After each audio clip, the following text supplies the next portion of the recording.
Teringat awal tahun 2020, pejabat Indonesia bercandain COVID. Ada yang mengatakan corona tidak mungkin masuk ke Indonesia, mereka akan mati karena panasnya cuaca. Ada pejabat yang mengatakan mereka nggak mungkin masuk ke Indonesia karena orang Indonesia kebal, karena makan nasi kucing. Ada pejabat yang mengatakan lagi, masuknya susah, izinnya rumit, jadi mereka tidak mungkin bisa masuk. Sampai terakhir di gedung DPR tertulis, di spanduk, COVID dilarang masuk. Lu kata COVID bisa baca apa? Intinya melecehkan dan menganggap sepele di awal, mengakibatkan apa yang terjadi saat ini. Ambiar kesehatan dan ekonomi negara level bawah dan level tengah, kecuali yang dapat anggaran dan oligarki masih menganggap benar kelolaan negaranya. Yo monggo kowe sing jabat sakarep mula. Sekarang varian kedua Delta merajalela, menjadi gelombang kedua mengganas.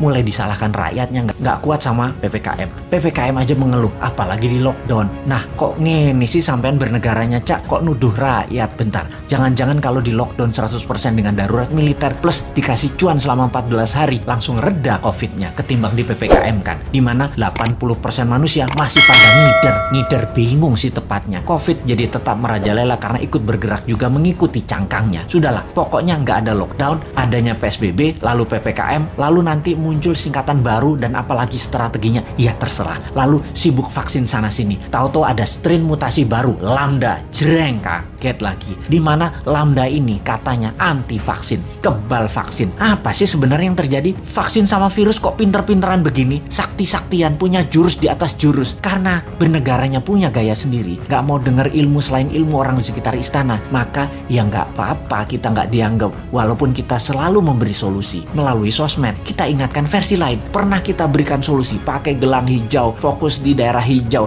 dan pakai darurat militer, nggak digubris. Memang sih sudah pasti ide kita dilepeh, yowis rapopo. Kalau buat simulasi alternatif lain ada nggak? Pemerintah buat nggak? Skenario A, B, C, D, dan lain sebagainya. Sungguh loh, ini semua harusnya banyak alternatif yang kita buat solusi dengan banyak skenario. Ada skenario perang dunia, invisible war, skenario pandemi untuk tujuan politik, atau ini pandemi biasa. Oh lupa, selama hampir 2 tahun ini masih kekeh COVID itu pandemi biasa, bukan ada skenario konspirasi dan bisa selesai pakai vaksin. Dan pendapat ini dipegang kokoh, ngotot banget, COVID pandemi biasa dan selesai dengan vaksin. Itu keputusan maha benar. Kalau kita new mind punya banyak alternatif berpikir dan skenario bertindak, beda dengan old mind. Kalau ini adalah perang dunia, kita harus segera memutuskan ambil posisi dengan siapa kita berteman, dengan Nazi atau dengan sekutu. Kalau ala perang dunia kedua, kalau ini pandemi, biological war sama globalis, maka kita juga harus lobby internasional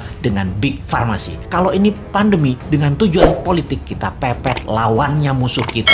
Ini dari sisi hulu, dari biang masalahnya. Kalau dari sudut pandemi globalis yang terus menginginkan kendali kesehatan, maka apa yang terjadi kalau vaksin sudah 100% populasi di Indonesia, ternyata pandemi COVID tidak hilang juga. Beli vaksin lagi. Lama hal ini sudah kita pertanyakan, namun pejabat bilang tidak mungkin, pasti hilang dengan vaksin. Iya, paham. Kalau tidak selesai, ya nggak dijawab. Lalu yang dia bilang adalah, lo ngeyel sih. Oke, kalau new mind bagaimana? Punya skenario lah kalau new mind. Skenario kalau COVID tidak bisa selesai oleh vaksin. Cara berhitungnya sederhana. Kalau terpapar 20.000 per hari, maka sebulan 600.000. Setahun 7 jutaan. Saat ini 3,5 jutaan. Alias total sampai akhir tahun 2022 bisa mencapai 15 jutaan. Dan ini baru memapar 5-10% populasi. Dimana kalau ternyata vaksin tidak menyelesaikan penyebaran COVID, maka 7 tahun COVID baru hilang dari bumi Nusantara. Karena untuk herd imunitas harus 70% tercapai.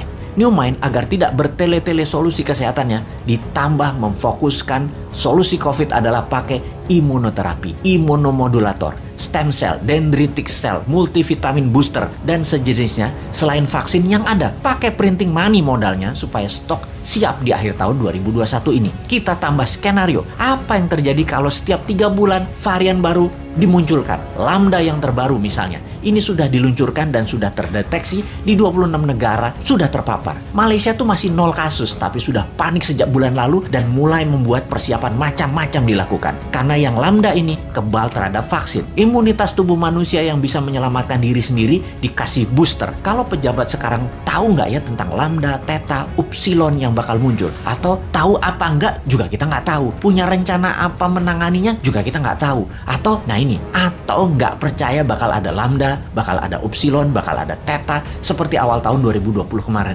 Ya monggo. Jadi kalau vaksin tidak menyelesaikan masalah ditambah varian baru yang lebih kuat muncul, mau PPKM karet berapa lagi? Karet 4 seperti sekarang aja jebol. Kalau karet 10 pedes banget ya. Masih belum nyadar juga ya bahwa solusi selama 2 tahun ini belum terlalu tepat. Setidak tepat selalu berhutangnya untuk hal yang tidak produktif di dalam bernegara. Ayolah melobi globalis. Bisa kan ngerti? Cuma nanya, jangan marah dong bos. Aku ya ora paham. Cuman kasihan rakyat aja.